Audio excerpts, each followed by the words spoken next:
hindi tayo niyan. Tumahimik ka nga. Nakikita mo nag-uusap sila sa labas eh. We have to be extra careful. Gagamitin lang natin ito kapag kailangan na. Okay, fine.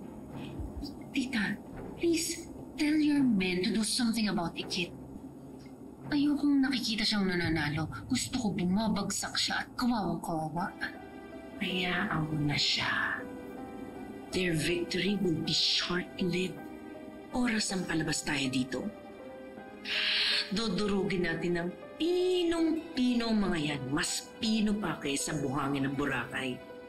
How? Don't underestimate my connections. Habang nabubuhay ako, I will always find a way.